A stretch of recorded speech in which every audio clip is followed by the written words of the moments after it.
The price of the bond is 800. The bond has par value of rupees 1000, a coupon rate of 9%, and a maturity period of 8 years. What is the bonds yield to maturity? ఇది మనకి ఇచ్చినటువంటి లెక్క.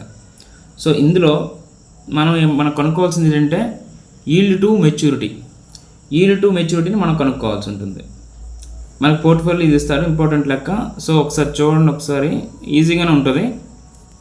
దీనికి solution ఏంటంటే దీని formula ఒకటి ఉంది. YTM అంటే మనం చెప్పాం yield to maturity అని. YTM అంటే yield to maturity. మన లెక్కలో కనుక్కోవాల్సింది అయితే yield to maturity.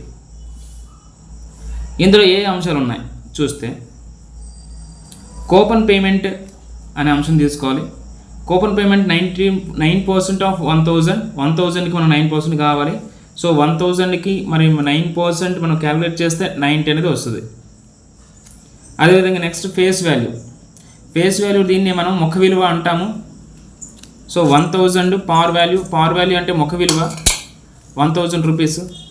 అదేవిధంగా కరెంట్ ప్రైస్ 800 మనకు లెక్కలు ఇస్తారు. కరెంట్ ప్రైస్ 800 రూపీస్ చూడండి ఒకసారి. అదే మనకి ఏంటంటే ద పార్ట్ ఆఫ్ బాండ్ అని ఉంది కదా, the price of the bond 800 ఇది. అదే కరెంట్ ప్రైస్ అన్న. సో 800 అనేది మనకి బాండ్ ప్రైస్ తీసుకున్నాం. నెక్స్ట్ నెంబర్ ఆఫ్ ఇయర్స్, ఎన్ని సంవత్సరాలు? 8 ఇయర్స్. దీన్నే మెచ్యూరిటీ పీరియడ్ అని కూడా మనం అనొచ్చు. Maturity period of the years ఎన్ని సంవత్సరాలు ఉంటుంది? 8 ఇయర్స్. మనకు లెక్కలో ఉంటుంది 8 ఇయర్స్. సో మనకి ఇప్పుడు అంశాలు చూసుకుందాం ఒకసారి. 800 పార్ వాల్యూ అంటే ఫేస్ వాల్యూ అని అర్థం, సమమూల్యం అని కూడా అంటాం, ఎంతో ఇష్యూ చేశారు అంతని అర్థం. సో 1000 రూపీస్ అని. ఏ కూపన్ రేట్ ఏమో 9%. అదేవిధంగా నెక్స్ట్ ఎన్ని సంవత్సరాలు మనకు కొనుక్కోవాల్సింది yield to maturity. ఈ లెక్క యొక్క మీనింగ్ చూద్దాం. The price of the bond is 800. యాక్చువల్గా ఆ ప్రైస్ ఎంతకంటే 800 రూపీస్కి అయితే ఆ బాండ్ వాల్యూ 800 రూపాయలు. ద బాండ్ హ్యాస్ పార్ వాల్యూ ఆఫ్ 1000. పార్ వాల్యూ అంటే దాని యొక్క ముఖ విలువ ఎంతంటే 1000 రూపాయలు. ముఖ విలువ 1000 రూపాయలు, కానీ 800 రూపాయలు దానికి ప్రైస్ అనేది ఫిక్స్ చేశారు. సో ముఖ విలువ అంటే అది ఎంతకి ఇస్తున్నారో దాని మెయిన్ వాల్యూ అనమంటారు దీన్ని.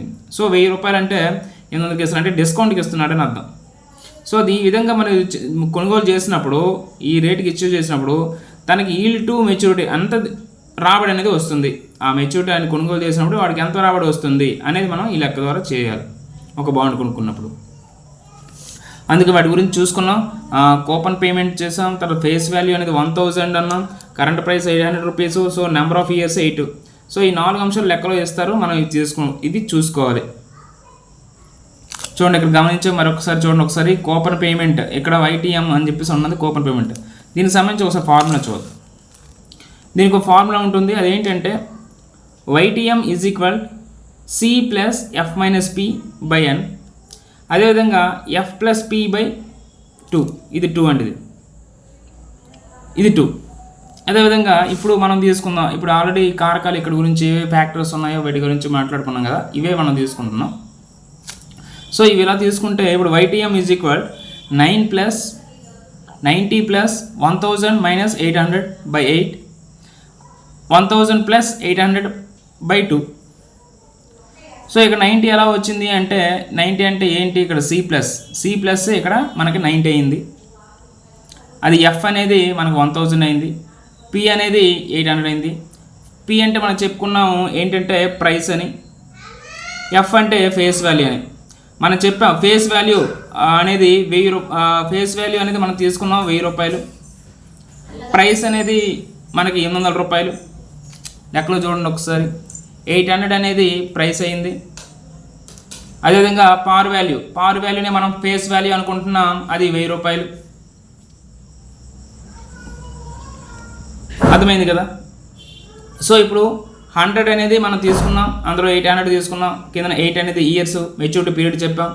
అదేవిధంగా 90 C అని చెప్పాం. ఈ C అనేది 90 ఎలా వచ్చిందో మీకు మరొకసారి తెలియజేస్తాను. చూడండి, C అంటే ఇక్కడ కరెంట్ ప్రైస్ అని కాదు, C అంటే కూపన్ పేమెంట్ 9% ఆఫ్ 1000. సో 1000కి 9% మనం క్యాలిక్యులేట్ చేస్తే మనకి 90 వస్తుంది. ఆ విధంగా మనం ఏంటంటే ఇక్కడ 90ని తీసుకున్నాం. C అంటే 90, Cని 90 తీసుకున్నాం. So 100 minus 800 by 8, so 1000 plus 800 plus by 2 same వాల్యూసే ఇక్కడ F minus P F plus P. F అంటే 1000 వచ్చింది, ప్రైస్ ఏమో 800, ఫేస్ వాల్యూ 1000, ప్రైస్ ఏమో 800. ఓకే, సో ఫస్ట్ ఏంటంటే మనం 1000 నుంచి 800 ప్లస్ చేసాం, సో 200 వస్తుంది. 8 ఎలాగో యాక్సిటీగా చేసాం, 90కి 90 ప్లస్ పెట్టుకున్నాం. అదేవిధంగా బై 1000 ప్లస్ 800 1800, 2 వేసేసాం. సో ఇప్పుడు 200 బై 8 8 25ల 8 1 జార్ 8 8 25 జార్ 200, ఎందుకంటే 4 20 100 కదా, మరి 8 20 200 అవుతుంది కదా.